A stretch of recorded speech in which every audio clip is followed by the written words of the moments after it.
Welcome to Acromat Classroom. This is the third part of our PYQ series for ASRB-NET and ICAR SRF of PhD. And we have already done two parts. First part में हमारे 10 questions थे. Second part में हमारे 20 questions थे. और in this third part, we have 30 to 32 questions, right? So, बिना time waste करते हुए वीडियो चालू करते हैं. Right. We have the very first question here.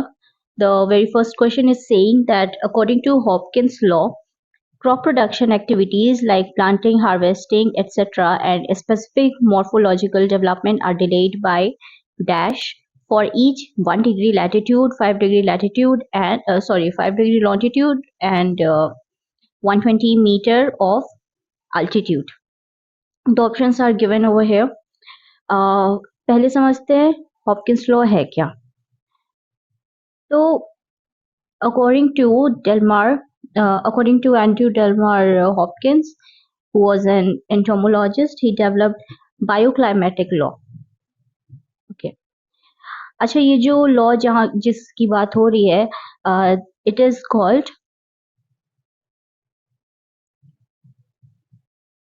Hopkins bioclimatic law. Okay.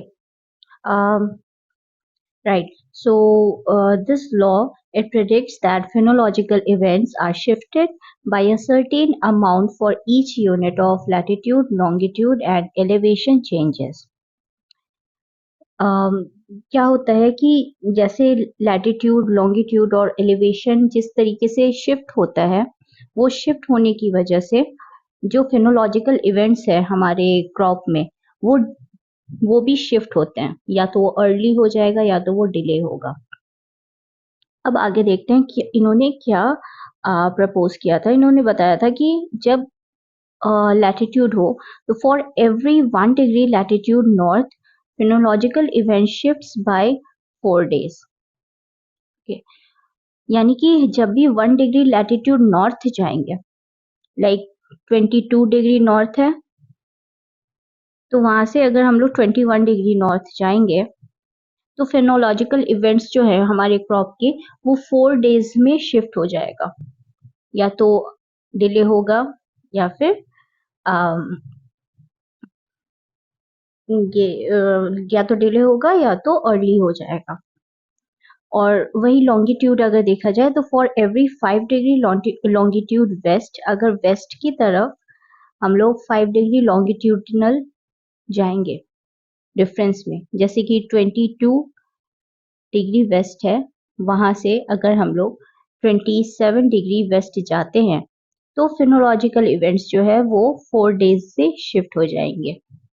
वैसे ही अगर एलिवेशन की बात की जाए तो फॉर एवरी 400 फीट या फिर 120 metre of elevation increases phenological event shift by 4 days.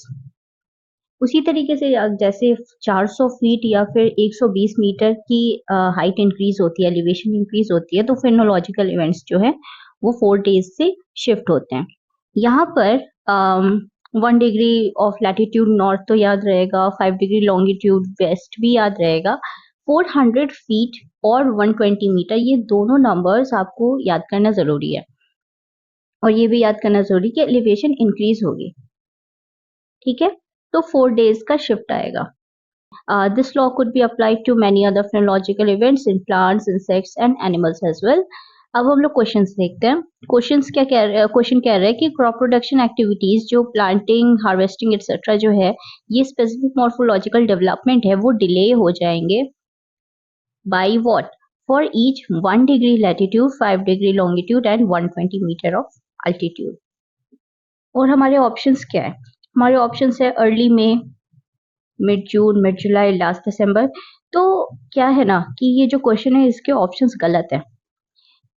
ये कुछ भी मैच नहीं करेगा क्योंकि हमारा एक्चुअल में यहाँ पर 4 days हो जाना चाहिए आंसर.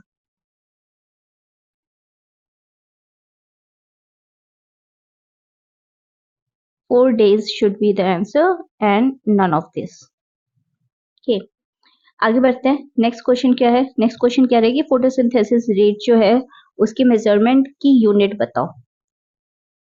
तो क्या है कि फोटोसिंथेसिस रेट, अब यहाँ पर आप एक चीज देखिए, ऑप्शंस पहले देख लीजिए. ये जी, ये ग्रेविटेशनल वाला जी यूनिट है और दिस इज पर मीटर स्क्वायर पर डे, नहीं पर वीक, पर मंथ नहीं होगा, पर सेकेंड होगा. वाई, ये देखो कि जो फोटोसिंथेसिस होती है उसमें क्या होता है कि कार्बन डाइऑक्साइड का फ्लक्स ही तो होता है जिसको हम लोग मेजर करते हैं, राइट. और जो फोटोसिंथेसिस है उसका मेन सोर्स क्या है, मतलब जो एनर्जी जो हमें रिसीव हो, सॉरी नॉट हमें, जो प्लांट को एनर्जी रिसीव होती है to carry out the process, it is the photons, right. ये फोटॉन्स, फोटॉन्स का फ्लक्स होता है एंड ये क्या करता है कि एनर्जी प्रोवाइड करता है to catalyse the process of photosynthesis. अब फोटोसिंथेसिस का रेट जो होता है वो क्या मेजर करते हैं हम लोग? एक्चुअल में कार्बन डाइऑक्साइड का फ्लक्स को ही मेजर करते हैं. और कार्बन डाइऑक्साइड के फ्लक्स जो है इसका इसकी जो यूनिट होती है वो होती है माइक्रोन मोल या म्यू मोल पर मीटर स्क्वायर पर सेकेंड. अब म्यू मोल जो है ये एक तरीके का मास की यूनिट है, तो हम लोग इसको mg भी बोल सकते हैं, राइट. तो ये हमारा आंसर हो गया. सेकेंड क्वेश्चन हो गया. थर्ड क्वेश्चन पे चलते हैं. थर्ड क्वेश्चन है कि modelling in crop growth started when? So it started in 1960s. Okay, यहाँ पर और भी चीजें मैंने बता दी है एक्सटर्नली, ये इम्पोर्टेंट है. इंडिया के फर्स्ट क्रॉप मॉडल क्या था? WT gross.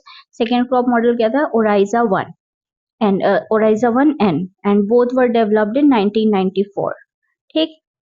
And then models, यहाँ पे ये देख लीजिए, models developed by IARI India, that is WT Grows, Oriza 1N, Infocrop and Infosoil. ICRISAT Hyderabad was the first institute to introduce crop simulation in India.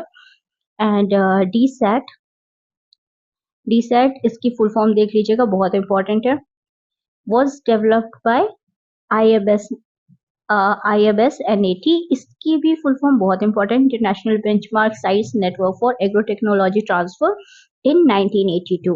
ये पूरा यहाँ से लेके यहाँ तक का जो पॉइंट है ये पूरा का पूरा बहुत ज्यादा इंपॉर्टेंट है, इसको ध्यान से देखिएगा. क्वेश्चन नंबर 4 पे आते हैं. For C4 plants the soil temperature at germination should be what? तो यहाँ पर पहले इस पॉइंट को देख लेते हैं. ऑप्शंस, ओके, ऑप्शंस है कि 5 डिग्री सेल्सियस से कम, ऑप्शन बी है 5 डिग्री सेल्सियस से ज्यादा, सी है 20 डिग्री सेल्सियस, फोर्थ ऑप्शन है 10 डिग्री सेल्सियस. एक्सप्लेनेशन देख लेते हैं. For C4 plants the soil temperature at germination should typically be above 5 degree Celsius. The optimal range for germination is usually 15 degree Celsius to 30 degree Celsius, but minimum temperature should be above 5 degree Celsius for effective germination. So answer will be your option number B. Question number 5 पे आते हैं. Question number 5 कह रहा है कि Penman equation calculation of potential evapotranspiration is done by. तो पहले penman equation देख लेते हैं. ये हमारा पेनमैन इक्वेशन है, ये हमारा फॉर्मूला है.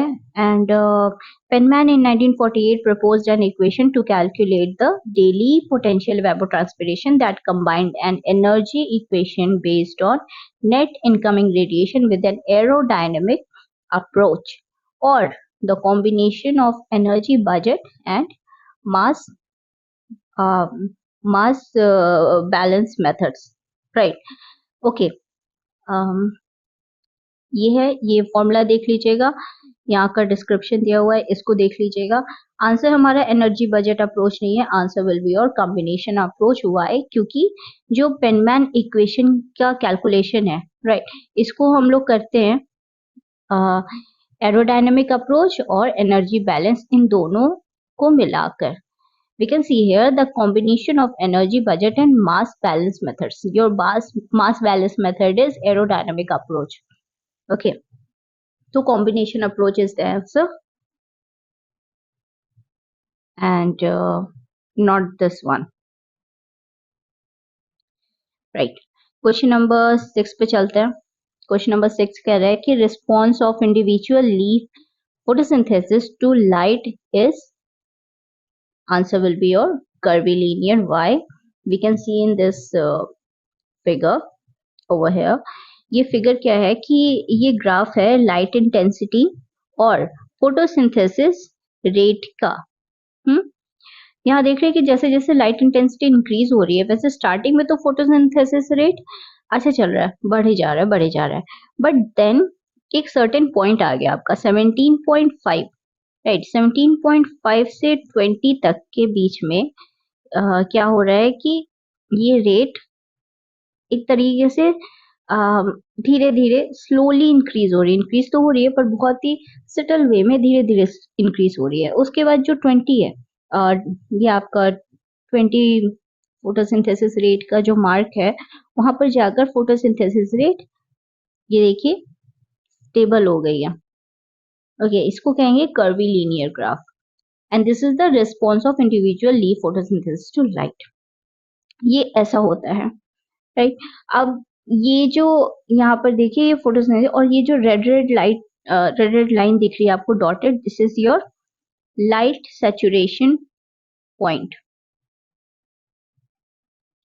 लाइट सैचुरेशन पॉइंट, ये यहाँ पे ग्राफ में यहाँ नीचे भी मेंशन्ड है। अब ऐसा होता क्यों है, यहाँ डिस्क्रिप्शन, यहाँ जो एक्सप्लेनेशन दो है इसको पढ़ लेते हैं एक बार। The response of individual leaf photosynthesis to light is typically curvilinear. At low light levels, the photosynthesis increases rapidly with light. But as the light intensity increases, the rate of increase slows down and eventually levels off, forming a curve. यहाँ curve में भी हम लोग यहाँ graph में भी देख सकते हैं लाइट इंटेंसिटी यहाँ पर कम है, फिर फोटोसिंथेसिस रेट धीरे धीरे जाके कम हो रहा है, उसके बाद स्टेबल हो जाएगा। The graph above shows the response of individual leaf photosynthesis to light. The curve is curvilinear, increasing rapidly at lower light intensities and gradually leveling off. अब ये होता क्यों है? Why this response is curvilinear? So यहाँ पे points दिए हुए हैं. The very first point is limitation by the enzymatic reaction. जो enzymes है उनकी वजह से. Why? Because at low light intensity photosynthesis is light limited. Because the availability of photons or the light particles, it controls the rate of light dependent reactions. Light intensity increases, the rate of photosynthesis increases almost linearly. क्योंकि इनके पास limited source है, right? क्योंकि photons तो unlimited आ रहे हैं, no doubt, लेकिन जो enzymatic reaction carry out करने के लिए जो इनके पास एंजाइम्स है वो लिमिटेड है, वो कंटिन्यूअसली फ्लो नहीं होता, वो लिमिटेड रहेगा। इसलिए सेकंड क्या है कि saturation of photosynthetic machinery. As the light increase intensity continues to rise, the photosynthetic machinery, that is your chlorophyll molecules, your photosystems, and the enzymes involved in the Calvin cycle, it becomes saturated. मतलब अब इससे ज़्यादा नहीं हो सकता। इनको जो light की आवश्यकता थी फोटोसिंथेसिस को कैरी आउट करने की, इन्होंने कर दिया। उसके बाद भले ही इनको कितनी भी एनर्जी मिल जाए, they will not use it because they are saturated. उनको जितनी एनर्जी चाहिए थी इस रिएक्शन को कैरी आउट करने के लिए, उन्होंने उसको यूटिलाइज किया। और अगर इसके बाद भी अगर लाइट इंटेंसिटी इनको कंटिन्यूसली मिल रही है, फिर भी वो उतना ही उस लाइट को यूज करेंगे या उस एनर्जी को यूज करेंगे जितना उनको जरूरत है, वो इससे ज्यादा नहीं यूज करेंगे। इससे ज्यादा यूज नहीं करते, इसीलिए क्या होता है कि फोटोसिंथेसिस रेट उससे ज्यादा इंक्रीज नहीं होती है, स्टेबल हो जाती है। नेक्स्ट क्या है, नेक्स्ट पॉइंट है photo respiration and other limiting factors. At high light intensity, other factors such as the rate of photorespiration, availability of CO2 and temperature, it starts to limit the photosynthesis rate. Photorespiration is what? Photorespiration is a process that competes with photosynthesis, reducing its efficiency, especially at high temperatures and light intensity.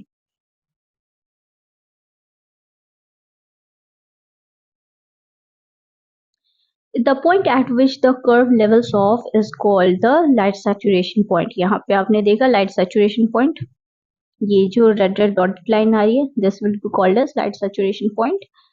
And beyond this point, the increasing light intensity doesn't significantly increase the rate of photosynthesis because all the reaction sites in the chloroplast are fully occupied, and the rate of photosynthesis is now limited by other factors such as enzyme activities and CO2 availability. Same वही वाली बात है जो हमने पहले करी थी. Okay. Question number 7 पे आते हैं. क्वेश्चन नंबर 7 कह रहा है कि radiation use efficiency can be enhanced by the options are changing canopy development, you're enhancing photoperiod, then addition of more inputs or slowing the plant growth. So in some way answer already marked है, that is changing the canopy development. अब explanation देख लेते हैं एक बार कि radiation use efficiency होती क्या है. So radiation use efficiency is an effective and efficient approach to quantifying the plant biomass accumulation. A species RUE may be defined as the above ground dry weight increase per unit intercepted photosynthetically active radiations.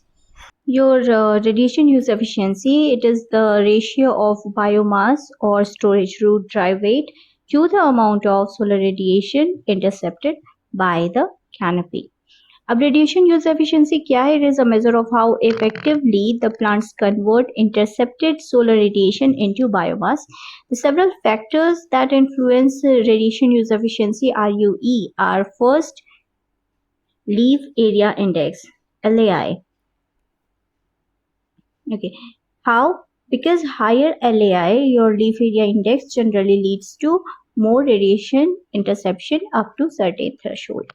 जितनी ज्यादा leaf area index है, leaf area index क्या हुई कि एक जो leaf है, एक आपके प्लांट का कितना लीफ का एरिया है जिसको सनलाइट रिसीव हो रही है, intercepted light plus direct light, दोनों के दोनों लाइट को इंक्लूड करके. तो जितनी ज्यादा LAI होगी उतनी ज्यादा फोटोसिंथेटिक रेट होती है.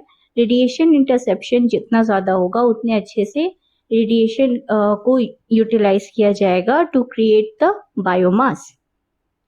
सेकेंड पॉइंट है कि plant species and variety. Different species and cultivars have different RUEs due to variation of their photosynthetic capacity, growth pattern and adaptability to the environmental conditions.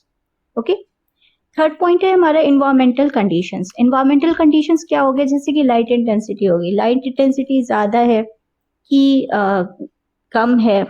Okay, इसमें देखो यहाँ पे point mention है कि optimal light levels improve RUE but too much light can lead to photo inhibition.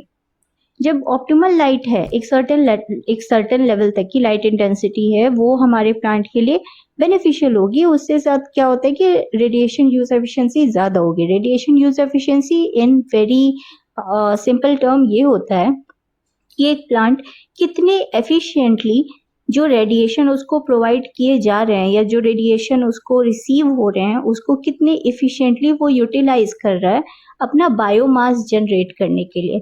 Biomass कब generate होता है? जब प्लांट की ग्रोथ अच्छी होती है.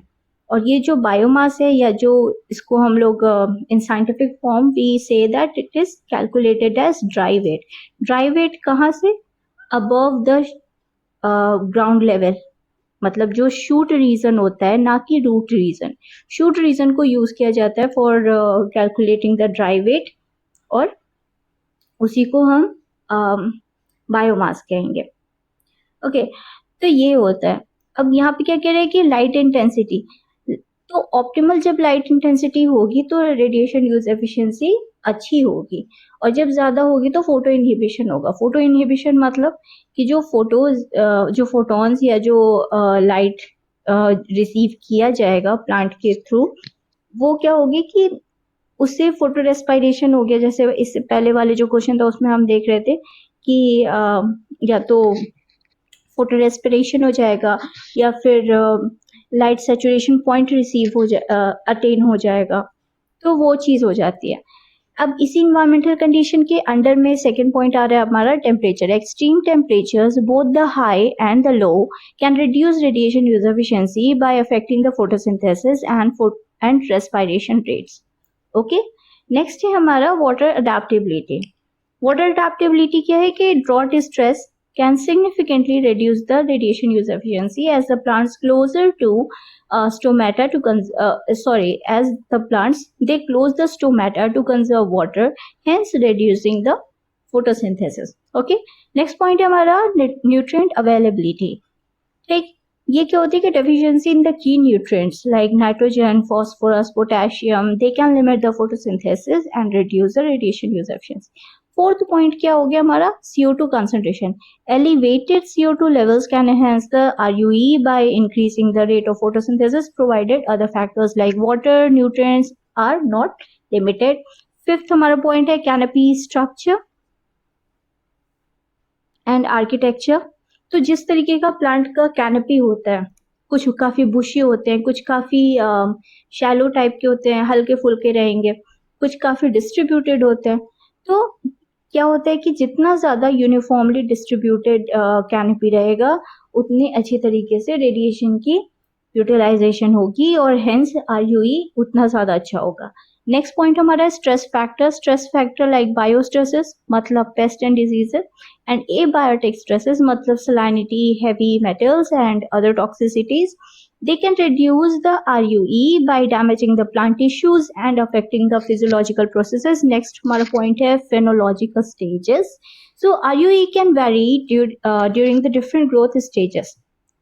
It is higher during the vegetative stage and less in reproductive stage for many crops. Next हो गया हमारा management practices. Practices such as irrigation, fertilization and pruning can influence the RUE by affecting plant health and optimizing the resource availability. एक point यहाँ पर और mention है कि biomass accumulation of different grass species can be quantified by LAI development, the Beer-Lambert's law, interception function and the Beer-Lambert light interception function जिसको the Beer-Lambert law भी कहते हैं. नेक्स्ट है कि species specific radiation use efficiency. Okay, जो भी हमने अभी यहाँ पे पढ़ा, राइट. तो यहाँ पे एक्सप्लेनेशन सब हो चुकी है और अब हम लोग ऑप्शंस देख लेते हैं. ऑप्शन क्या है? Enhancing the photo period. Photo period enhance करने से क्या रेडिएशन यूज एफिशिएंसी एनहांस होगी? नहीं होगी. यहाँ पर कहीं भी वो मेंशन नहीं था, राइट. लाइट इंटेंसिटी और टेम्परेचर, वाटर अवेलेबिलिटी, ये सब चीजें थी, बट फोटो पीरियड की बात नहीं हुई थी. Addition of more inputs. अगर हम लोग मोर इनपुट्स किए, अब इनपुट्स में क्या आ गया, ये चीजें मेंशन नहीं की कि इनपुट्स में क्या है. Inputs could be your mechanical inputs, inputs could be your chemical inputs as well, और भी चीजें, बट यहाँ पे मेंशन नहीं है, राइट. तो ये डाउटफुल हो गया, ये ऑप्शन नहीं रहेगा. इसलिए स्लोइंग द प्लांट ग्रोथ को स्लो करेंगे तो हम लोग का ऑप्टिमल ग्रोथ होगी, तभी RUE ऑप्टिमल या फिर एनहांस होगी. अगर वो नहीं होगा, प्लांट ग्रोथ स्लो हो गई, तो हमारा RUE डिग्रेड होगा, एनहांस नहीं होगा. ये सबको देखा जाए तो ये ऑप्शन बनता है. और ऐसे भी हमने यहाँ पे देखा है कैनपी स्ट्रक्चर एंड आर्किटेक्चर. तो जितना यूनिफॉर्मली डिस्ट्रीब्यूटेड कैनपी होगी उस तरीके से RUE उस हिसाब से एनहांस होगा. ठीक है. तो changing canopy development could be our answer, not could be, it is our answer. और क्वेश्चन नंबर 8 पे चलते हैं. क्वेश्चन नंबर 8 कह रहा है कि scientific procedure method of overcasting. This is और, नॉट और, it is OR. Making out prediction about the changes development likely to take place in environment, example rainfall or temperature, is called as. Remote analysis नहीं होगा, remote sequencing नहीं होगा, remote sensing will not be there, meteorological sensing would be the right answer. Question number 9. The question number 9 is saying that water content of soil is measured in several ways. The reference and classical method is.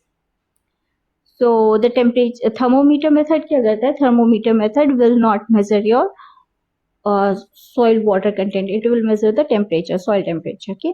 Neutron probe क्या करते हैं कि ये soil moisture को measure करता है. And इसी के साथ लेकिन क्या है कि ये रेडियो एक्टिव मटीरियल यूज करता है. This is the modern method and not the classic method.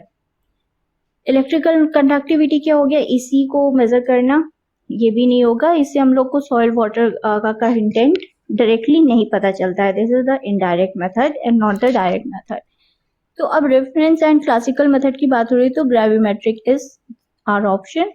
The explanation given here is the soil sample is weighed, dried in an oven until it reaches a constant mass and then weighed again. ठीक है.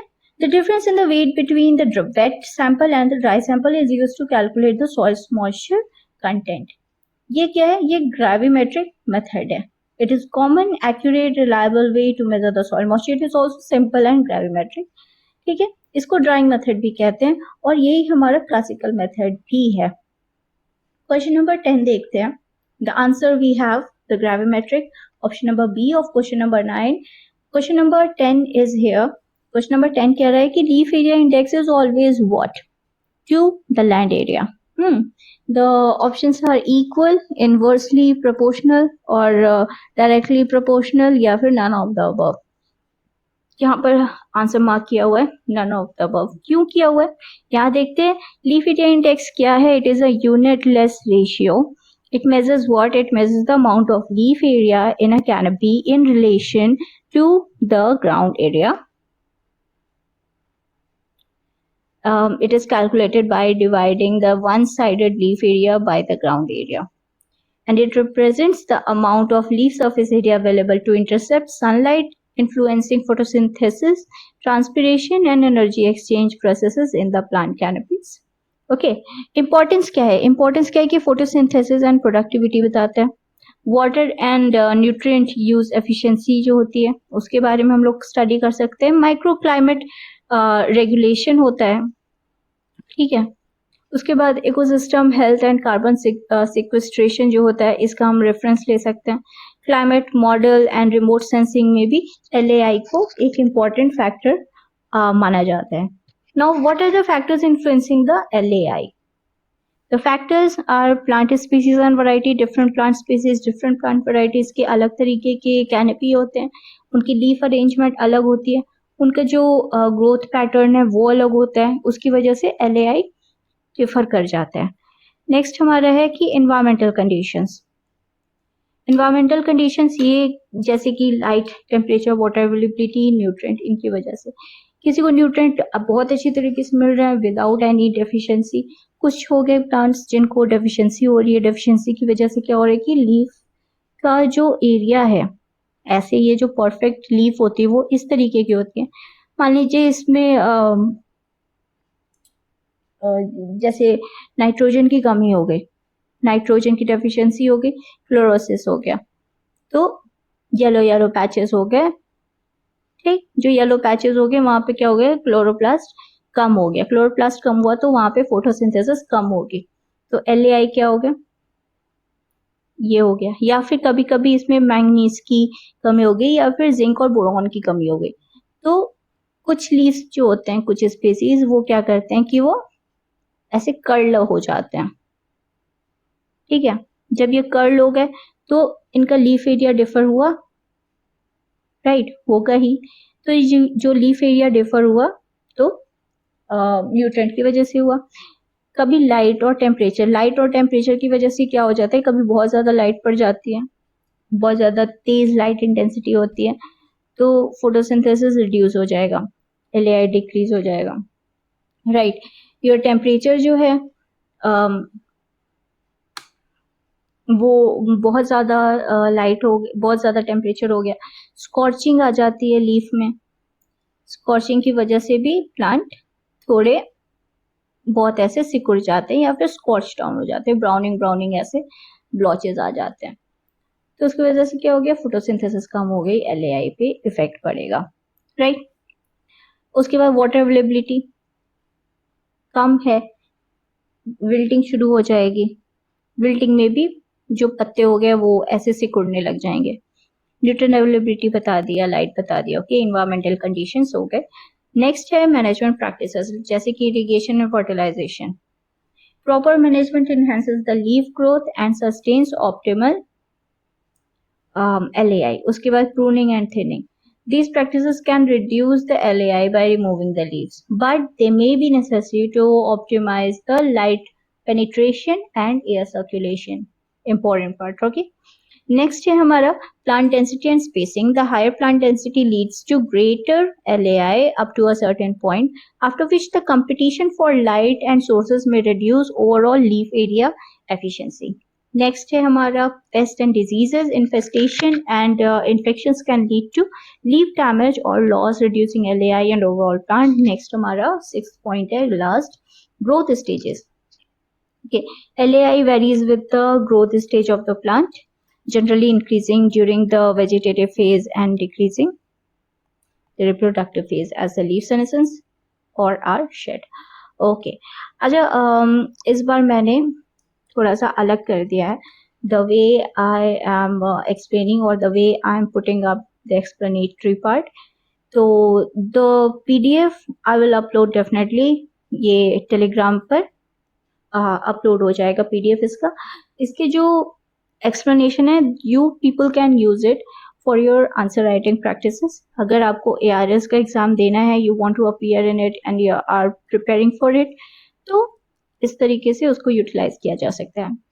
Okay, next है maximum possible solar radiation use efficiency of the plant is, ये 3 to 6% तक range करता है, तो answer उस हिसाब से हमारा 7% हो गया. ओके, नेक्स्ट है high heat load is not required in the case of wheat during which phase, तो जर्मिनेशन में हमारा 12 से 25 डिग्री सेल्सियस तक का रिक्वायरमेंट होती है. नेक्स्ट है कि maximum cardinal temperature for cool season crop ranges between 25 से 30 डिग्री सेल्सियस. ओके, नेक्स्ट है हमारा Bernoulli's theorem is linked to which one of the following instrument, answer is anemometer. Okay, alright, एक और question है कि the infrared thermometer is used to measure what, it used to measure the canopy temperature. Next, Ekman spiral is related to which atmospheric parameter, answer is wind. Next आते हैं which of the following models simulate the soil water flow processes. यहाँ पे 4 option दिया हुआ है, SWAT, HYDRUS, MIXI and CropWat. Okay, तो अब एक एक करके हम यहाँ पे जो ऑप्शन है उसको देख लेते हैं. HYDRUS क्या है? ये विंडो बेस्ड है modelling software, can be used for analysis of water flow, heat and solute transport. ठीक है. CropWat क्या है? ये FAO ने बनाया था. It is for calculation of crop water requirement and irrigation requirements based on soil, climate and crop data. ठीक. MIXI क्या है? It is the integrated catchment hydrological modeling software. ठीक. It incorporates advanced algorithm to simulate rainfall runoff processes, groundwater flow, soil moisture dynamics and soil water routing. SWAT क्या है? SWAT is a public domain hydrology model with the following components. What are the components? The weather surface runoff, return flow, percolation, evapotranspiration, transmission losses, pond and reservoir storage, crop growth, irrigation, groundwater flow, reach routing, nutrient and pesticide loading and water transfer. ठीक है. अब यहाँ पे क्या है कि some crop models that stimulate the soil water flow. Example दिया हुआ है. ये कौन कौन सा है? लॉस्टैक हो गया, स्वैप हो गया, स्मिटू, your क्रॉपसिस्ट, WHCNS and some more are your DSAT, Aquacrop, Epsim, your Sticks, Epic, RZWQM and HYDRUS. Okay, तो हमारा क्या हो गया? आंसर इसका HYDRUS हो जाएगा. ये वाले क्वेश्चन का कहाँ गया क्वेश्चन? ये रहा क्वेश्चन, राइट.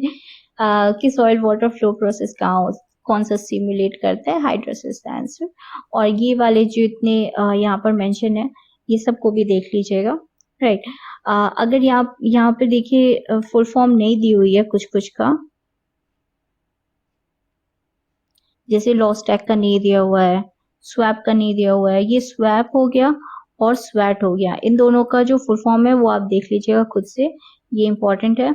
लॉस्टैक का तो नहीं है इंपॉर्टेंट क्योंकि ये नहीं है, इंडिया का नहीं है आई गेस सो, लेकिन ये स्वैप और स्वैट का तो देख लीजिएगा, they are important. Next question पे चलते जल्दी से। नेक्स्ट क्वेश्चन कह रहा है कि which of the following is the India's first satellite launched in space. तो ऑप्शन हो जाएगा आर्यभट्ट इन 1975। नेक्स्ट है कि introduced ceiling method where T max is smaller and equals to T ceiling, then what will be the value of GDD? यहाँ पे answer मैंने लगाया है T mean minus T base. अब ये क्यों लगाया, ये समझने के लिए यहाँ पे एक्सप्लेनेशन देख लेते हैं एक बार। जो एक्सप्लेनेशन है ये क्या कह रही है, जीडीडी क्या होता है ये हमें पता है, ओके। तो फॉर्मूला जो है using the reduce ceiling method, ठीक, ये क्या होता है कि it is a modified way to calculate GDD when there is need to account for an upper threshold temperature beyond which the growth doesn't continue effectively. Okay, this method sets a maximum temperature यानी T ceiling that caps the contribution to GDD. अब generally GDD का formula क्या होता है, ये होता है हमारा T एवरेज या T mean minus T base, ठीक। अब यहाँ पे बता दिया, ओके। लेकिन रिड्यूस टी सीलिंग मेथड में क्या होता है कि when using the reduce ceiling method, जो टी मैक्स है, if T max exceeds a specific upper threshold यानी T ceiling, it is replaced where this threshold it is replaced with this threshold value यानी T ceiling. क्या हो रहा है कि, अच्छा यहाँ नहीं समझ आएगा, ये यहाँ पे देखिए तो समझ आएगा, ज्यादा इजी है यहाँ पर, ठीक। यहाँ पे क्या बोल रहे हैं कि if T max is smaller or equals to T ceiling, तो हम लोग को T max यूज करना होगा अपने फॉर्मूला में। लेकिन अगर T max is more than T ceiling, तो फिर उस केस में हम लोग T ceiling को अपने फॉर्मूला में यूज करेंगे। मतलब जो कम होगा उसको हम लोग को अपने फॉर्मूला में, जीडीडी के फॉर्मूला में यूज करना पड़ेगा, ठीक है। तो यही है, इसको एक बार और अच्छे से देख लीजिएगा। अब इसके हिसाब से क्या हो गया कि T max is smaller and equals to T ceiling, तो उस केस में हमें क्या करना था, टी मैक्स को ही यूज करना था ना। तो अब वही यूज करेंगे तो हमारा फॉर्मूला तो वही हो गया, ये वाला। अब ये हुआ तो ये जो T max plus T minimum divided by 2, ये क्या हो गया, ये पूरा इतना अकाउंट करता है टी एवरेज और टी मीन, ठीक है। तो T mean minus T base बोलना, ये दोनों सेम बात हो गई, तो हमारा आंसर 1 होगा, ओके। इसको देख लीजिएगा फिर से। नेक्स्ट क्वेश्चन पे देखते हैं जल्दी से। नेक्स्ट क्वेश्चन क्या है कि एग्रोमेट पैरामीटर्स आर गिवन और मेजरिंग इंस्ट्रूमेंट्स भी दिया हुआ है, इन दोनों को मैच करना है। क्लाउड हाइट क्या होगी, क्लाउड हाइट तो हमारा सीलोमीटर से मैच करेगा। इसको थोड़ा अलग कलर यूज करते हैं ना। क्लाउड हाइट का क्या हो गया, ceilometer, okay. Amount of rainfall, pluviometer, ठीक, ओके। उसके बाद हमारा विंड स्पीड,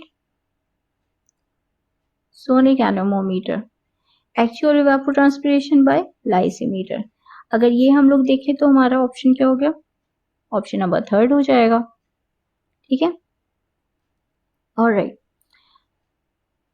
ऑप्शन नंबर 3 ही होगा ना, कि ए का 3rd, ओके, बी का 4th, सी का 2nd, डी का 1। ऑलराइट, बढ़िया। चलो नेक्स्ट क्वेश्चन देखते हैं। नेक्स्ट क्वेश्चन क्या कह रहा है कि match the list 1 list 2। List 1 क्या है हमारा, सरफेस विंड सिस्टम। नेक्स्ट है नेम ऑफ द विंड। इसमें क्या हो गया कि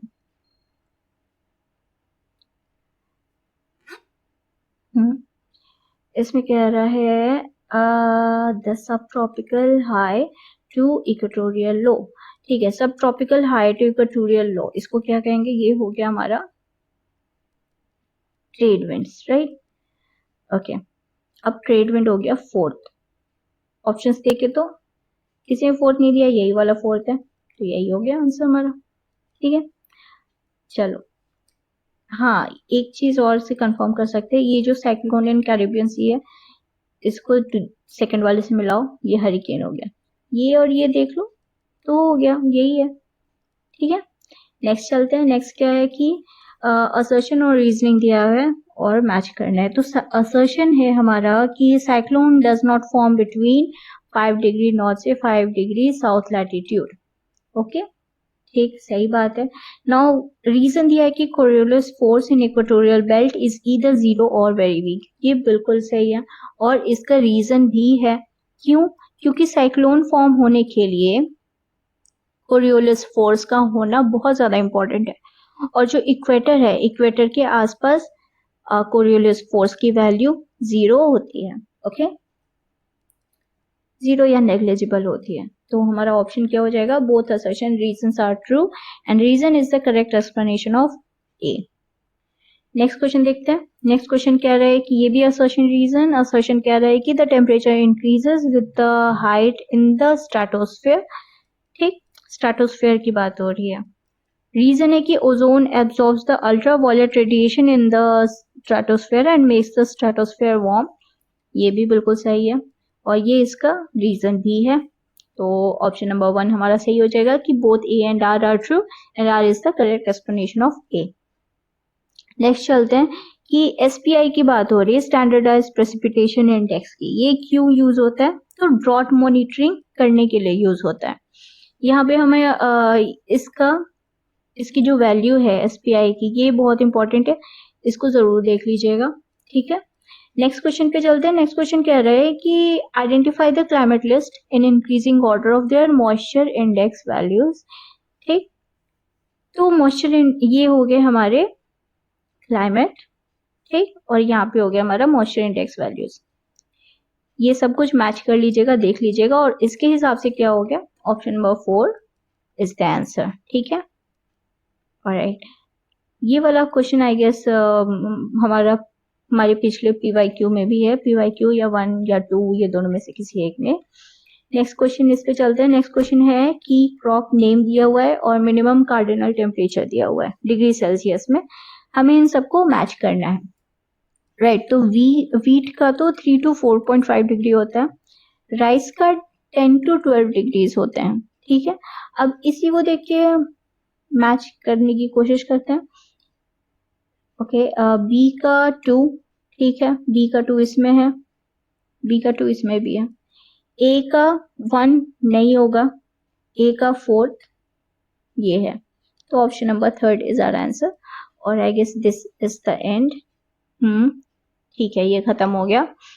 और राइट, हमने PYQ3 भी खत्म कर दिया है। मैं PDF जो है इसको अपलोड कर देती हूँ, आप टेलीग्राम चैनल पे जाइएगा, वहां से इसके PDF को देखिएगा। हमारी वीडियो को भी अच्छे से देखिए, अपने फ्रेंड्स के साथ शेयर कीजिए, साथ पढ़िए, साथ बढ़िए। और अभी तक नोटिफिकेशन नहीं आई है, नोटिफिकेशन आएगी, मैं चैनल पर अपडेट कर दूंगी। और चलो फिंगर क्रॉस करके रखते हैं, होपफुली जल्दी से नोटिफिकेशन निकले। कहने को तो दिसंबर में पेपर हो जाएगा, पर फिर भी नोटिफिकेशन अगर ये लोग अक्टूबर, बोला था इन लोगों ने कि सितंबर में निकालेंगे, अभी तक नहीं आया। सितंबर खत्म हो चुका, अक्टूबर में देखते हैं कि आया कि नहीं आया। आ जाए तो अच्छी बात है, लेकिन आप लोग अपनी प्रिपरेशन करते रहिए, जितने अच्छे तरीके से प्रिपेयर करिएगा उतने अच्छे तरीके से ज़्यादा चांसेस होंगे। ओके, और आई एम जस्ट होपिंग कि इस बार ARS भी आए एग्रोमेट्रोलॉजी में। अगर आता है तो बहुत अच्छी बात है, उसके बारे में भी अपडेट करूंगी, उसके भी लेक्चर्स फिर चालू होंगे। अगर नहीं आते हैं तो फिर देखिए नेक्स्ट में आए या ना आए। एंड ओवरऑल प्लीज़ हमारा चैनल अपने फ्रेंड्स के साथ शेयर कीजिएगा, और इससे काफ़ी मोटिवेशन मिलती है हमें, कमेंट कीजिएगा वीडियो कैसा लगा, कोई क्वेश्चन हो जिसमें कोई डाउट रह गया हो, अगर या फिर कोई क्वेश्चन हो जिसका आंसर मैंने गलत दिया हो या एक्सप्लेनेशन गलत हो तो आप उसको भी कमेंट में बता सकते हैं। और अगर नहीं तो आप हमें टेलीग्राम पर भी पिंक कर सकते हैं कि ये चीज़ें गलत थी। ओके, और अगर नेक्स्ट और जो लेक्चर सीरीज है वो भी चालू हो गई है, अभी तक एक ही लेक्चर अपलोड हुआ है, नेक्स्ट मैं जल्दी से अपलोड करने वाली हूँ। और उसके लिए आप लोग अपने टॉपिक्स जो आपको चाहिए लेक्चर में उसको कमेंट सेक्शन में बता दीजिएगा, कमेंट करके कि आपको कौन से टॉपिक पे लेक्चर चाहिए। ओके, बाकी मिलते हैं फिर नेक्स्ट क्वेश्चन के साथ। होपफुली इस बार जो क्वेश्चंस थे वो मेरे one of the favourite questions थे। तो नेक्स्ट बैच देखते हैं, 30 क्वेश्चंस रखेंगे नेक्स्ट में भी, और होपफुली ये सीरीज हमारे एग्जाम तक चलती रहे अच्छे से, हमारे साथ बने रहिए। All the very best, see you all, bye bye.